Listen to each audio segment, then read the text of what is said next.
In this video, we'll be discussing 7 postpartum recovery secrets that every pregnant mother should know before giving birth.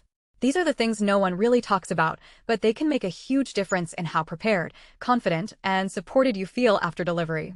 Whether you're expecting your first baby or adding to your family, this information can help you understand what recovery really looks like.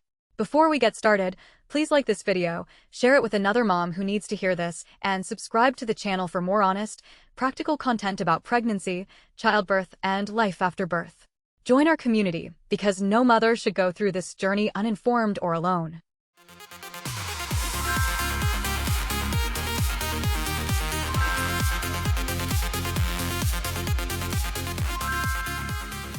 Postpartum, also known as the postnatal period, refers to the time after childbirth.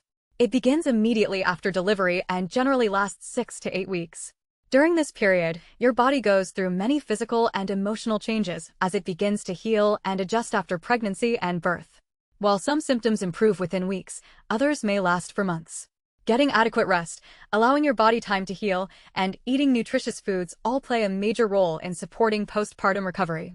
In the hours and days immediately after birth, there are several changes you can expect. Your uterus needs to shrink back to its usual size, which often causes cramping and vaginal bleeding. In some cases, your healthcare provider may massage your uterus through your abdomen to help this process. Hormonal shifts occur rapidly and can lead to symptoms such as hot flashes, mood changes, and headaches. Breast engorgement is also common as your breasts begin producing milk, and even if you choose not to breastfeed, your breasts may feel painful and swollen. Perineal soreness and swelling are also very common after delivery. If you gave birth vaginally, it's normal to experience pain in the space between your vagina and anus, known as the perineum. Up to 70% of people experience some degree of vaginal tearing during childbirth. Those who had a C-section may feel extra soreness around the incision site for several days. Swelling from extra fluids is typically normal and is your body's way of getting rid of fluid accumulated during pregnancy.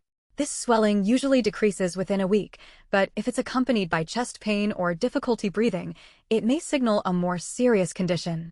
Fatigue is another major part of the postpartum experience. Labor, childbirth, and caring for a newborn can introduce you to a new level of exhaustion. Feeling tired for days or even weeks after giving birth is completely normal. Resting as much as possible whenever you can will help support your recovery and overall well-being. Healthcare providers describe postpartum recovery as happening in 3 stages. The first is the acute phase, which covers the first 6 to 12 hours after birth. During this time, you're most likely to experience serious conditions such as eclampsia or postpartum hemorrhage. Your healthcare team closely monitors your blood pressure, heart rate, bleeding, and swelling to catch any emergencies early. The subacute phase begins about 24 hours after birth and lasts roughly 2 to 6 weeks. Your body is still changing, but medical emergencies are less likely during this stage. Care providers may monitor for concerns such as cardiomyopathy, postpartum depression, and symptoms related to urinary incontinence. The delayed phase lasts from about 6 weeks postpartum up to 6 months. Changes during this stage are more gradual and mainly involve your muscles and tissues returning to their pre-pregnancy state. During this phase, healthcare providers may treat conditions such as pelvic floor dysfunction, painful sex, or uterine prolapse. Now let's talk about 7 postpartum recovery secrets that no one really tells you. First, healing often takes longer than 6 weeks. That 6-week checkup does not mean your body is fully back to normal. Muscles, hormones, and energy levels can take months to recover, and that is completely normal. Second, postpartum bleeding may last longer than you expect. Bleeding can continue for several weeks and may stop and then start again. This doesn't automatically mean something is wrong. Your uterus is still healing. However, postpartum hemorrhage is severe bleeding after giving birth and is a serious complication that requires immediate treatment. It usually occurs within 24 hours of childbirth, but can happen up to 12 weeks postpartum. This condition can cause a sharp drop in blood pressure and restrict blood flow to vital organs, making prompt treatment essential. Third, your emotions can surprise you. Mood swings, crying without a clear reason, or feeling overwhelmed can happen even if you deeply love your baby. Hormone levels drop quickly after birth, and emotional adjustment takes time.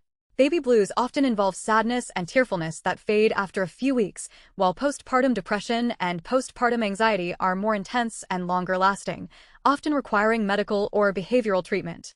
Weight changes are also part of this emotional and physical adjustment. It's common to experience loose skin, stretch marks, and concern about weight around the hips or belly. Most people lose between 10 and 20 pounds before leaving the hospital. Focusing on nutrition and self-care rather than rushing weight loss is key. Fourth, rest is not a luxury, it's treatment. After childbirth, your body is actively repairing itself. Your uterus is shrinking, your hormones are recalibrating, your pelvic floor is recovering, and your immune system is working overtime. Trying to bounce back too quickly by overexerting yourself, skipping sleep, or pushing through exhaustion can actually slow this healing process. Rest allows your body to do what it's designed to do, heal. Adequate rest helps reduce bleeding, supports proper uterine contraction, and allows muscles and tissues to repair more effectively. It also plays a major role in stabilizing your mood and energy levels during a time when emotional changes are already intense. This doesn't mean complete bed rest, but it does mean listening to your body. Simple activities like standing for long periods, lifting heavy objects, or taking on too many responsibilities too soon can increase pain, fatigue, and recovery time. Giving yourself permission to slow down is not weakness, it's a necessary part of postpartum care. Quality rest also supports breastfeeding, immune function, and mental health.